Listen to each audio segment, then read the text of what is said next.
What's going on, guys? It's Mitch back with another video, and today I'm going to go over my favorite MLB bet of the day, and I'm going to sneak in here.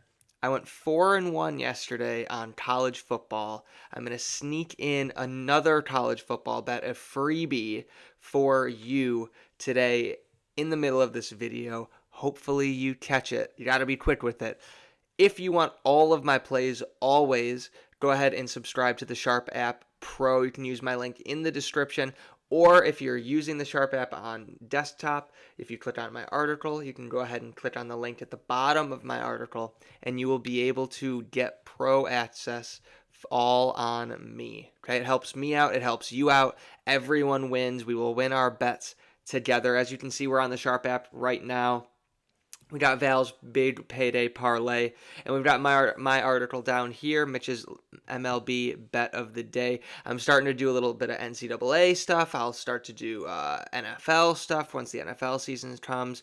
We'll get into this play here in a second, but what I wanted to go to first is if you scroll down on desktop to the Proptimizer, right? The Prize Picks Proptimizer, brand new. We have our NCAA football Proptimizer. We've got a couple games today to choose from. And so if you go down here, there's one with huge value, right? In Malik Neighbors under 5.5.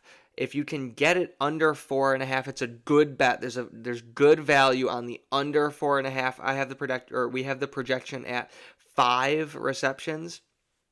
It's negative 160 implied, right? 61% chance to hit. Those are crazy good odds.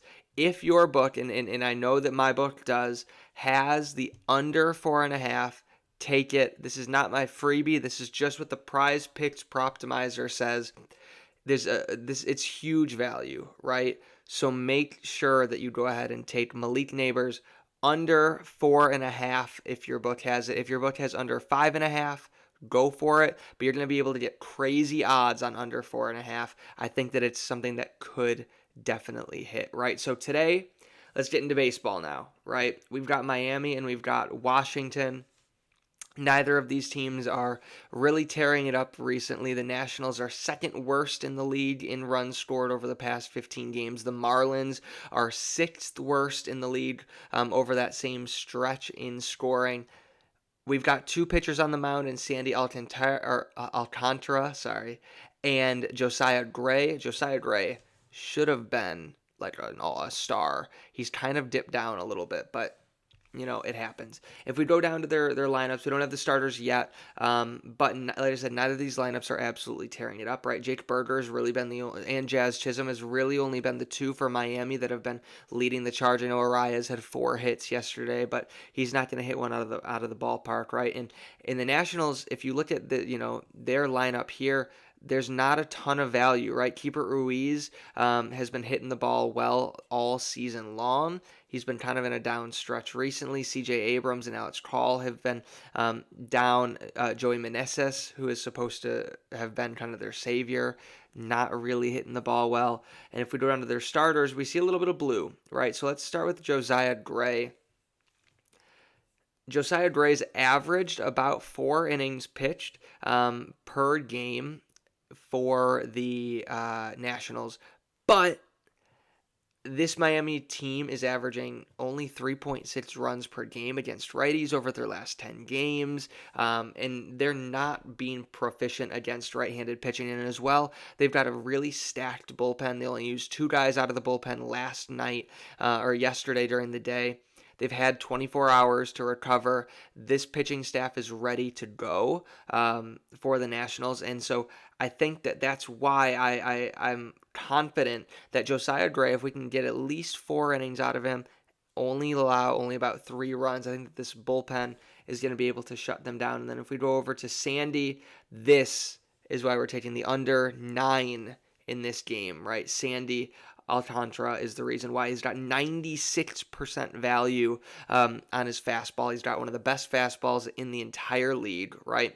It's not like it's fast, don't get me wrong, right?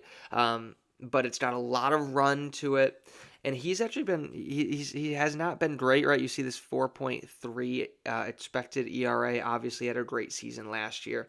If we go down to his game logs, though, he's allowing 4, 4, 3, 1. Right, he allowed only or 0 over 8 runs. Sandy Alcantara is going to give you 7 innings today. And to me, that screams under, right? Even if he allows 4 runs or whatever, we need under 9, right? And so I think that, this 3.48 ERA, only a 1.09 whip, he's been better than his stats say. And so I think that that's why we have to take the under in this game.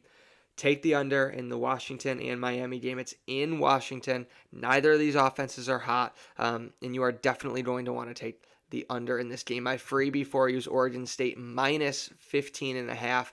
DJ Udelele. I think that's how you say it. I have no clue. New start. They're going to run the ball a lot. He's going to be involved in that run game, and I don't think that San Jose State is going to be able to stop this offense today. Take Oregon State minus 15.5. Take Miami under 9, and I will see you tomorrow for Labor Day, my friends.